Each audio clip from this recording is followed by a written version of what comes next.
భీమేశ్వర పురాణం 16వ అధ్యాయం. దక్షవాటీశ్వరుడు హలహలమును భక్షించి భీమేశ్వరుడు అను బిరుదును పొందుట. దేవధనువులను పాలకడలిని మదించుటకు ప్రేరేపించిన ఆ శ్రీహరి గరుత్మంతునిపై నెక్కి మందారగిరిని చేరెను.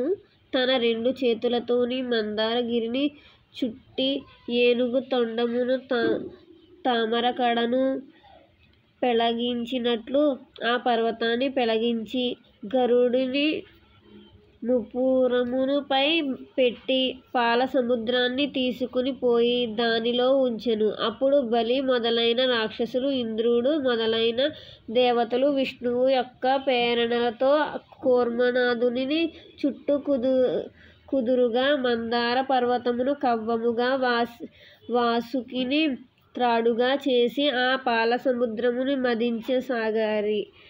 మందారగిరి కూర్మదేవుని వీపుపై మహావేగముగా తిరుగసాగెను. ఆ ధాటికి సముద్రంలో ఉన్న జలచరాలన్నీ చచ్చి పైకి తేలుతూ అలల సుడులతో మళ్లీ సముద్రంలో మునుగుతుండెను. ఇంద్రుని వజ్రాయుధమునకు భయపడి సముద్రము లోపల దాగి కొండలు పర్వతాలు లోపల ఉండలేక బయటికి వచ్చి ఇంద్రుని చేతి తామరేకులను తెగ నరుకుతాడని భయపడుతూ తీరని రెక్కలు ముడుచుకుని ఉండెను. మందార పర్వతముచే మదింపబడిన ఆ సముద్రం నుండి పుట్టిన ధ్వనులతో 14 లోకములు బధిరత్వము నొందెను. అనగా ఒకరి మాట ఒకరికి వినబడకుండెను. అట్లు మదనమును జరుగుతుండగా ఆ పాలసముద్రము నందు అత్యంత భయంకరమైన ఆకాశమును అంటుచున్నది. బుగబుగ ధ్వనులచే దిక్కులన్నీ వ్యాపించినదియు అయిన హలహలమును పుట్టెను.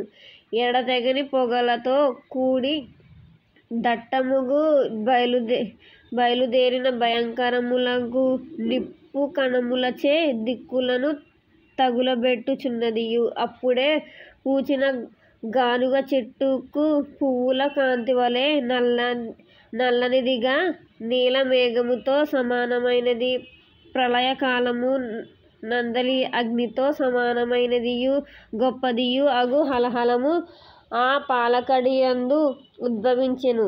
అది యుగాంతమందు ఉండు సూర్యునితో సాటి అయినదియు సమస్త లోకములను భయము కలుగచేయునదై భూమ్యాకాశములను బదులు చేయసాగెను. 7 పాతాళములను దహించసాగెను. 14 లోకములను లందు వ్యాపించి కల్లోల పరిచసాగెను. అట్టి హలహలమును చూసిన బ్రహ్మదేవుడు భయముతో తాటి చెట్ల వలె పొడవైన తన భుజము దండమెత్తి చచ్చిపోచున్నానని మొరపెట్టెను. దేవతలు రాక్షసులు వ్యాసుకిని వదిలిపెట్టి మిక్కిలి భయముతో పారిపోయెను. సమస్త లోకములు ఆ హలహలమును యొక్క కలకాలముచే మిగుల దుఃఖపడెను. పాలసముద్రమునందు నివసించు వాడను బంగారు కాంతిగల దేహము కలవాడను అగు ఆ విష్ణువు కూడా ఆ హలహల విష ప్రభావముచే నల్లని దేహకాంతి కలవాడయ్యెను. ఇక మిగిలిన వారి సంగతి చెప్పనేలా. ఆ హలహలముచే దిక్కులన్నీ తగులబెట్టెను. ఆకాశం తయుమంటలతో నిండెను. 7 పాతాళ లోకములను పూర్తిగా తగులపెట్టెను. ఆ సమయమందు ఆ సముద్ర ప్రాంతమందరి భూమి యందు నివసించియున్నది.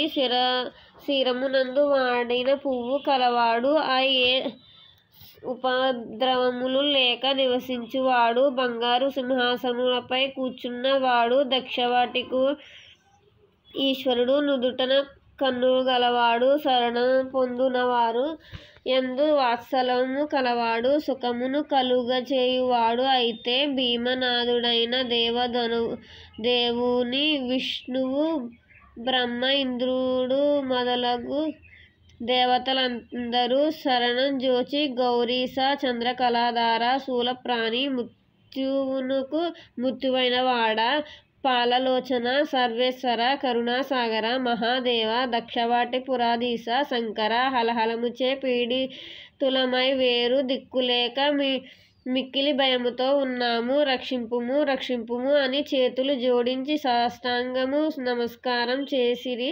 భయముతో వ్యాకులై శరణం పొంది ఇంద్రాది దేవతలను, బలి మొదలైన రాక్షసులను జోచి శరణాగత వాత్సల్యుడు జగదీశ్వరుడు అగు ఆ భీమేశ్వరుడు అభయమస్తమును చాచి దేవదానవులారా మీరు భయపడవద్దు అంటూ అహంకారం చేసి అహంకారానికి లోకాలన్నిటినీ ఆక్రమించిన హలహల విషము ఆ శివుని చేతిన పడెను.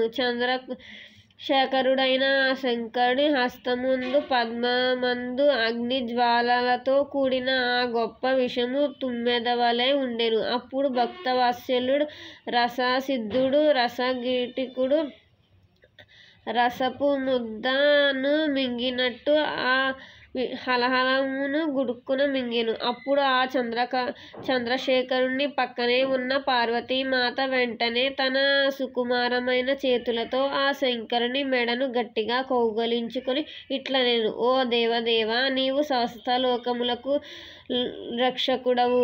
దయతో ఈ హలహల విషమును నీ కంఠము ప్రదేశమునందే నిలుపుము. ఈ విషము నీ గర్భములోకి ప్రవేశించినచో అందు ఉన్న లోకాల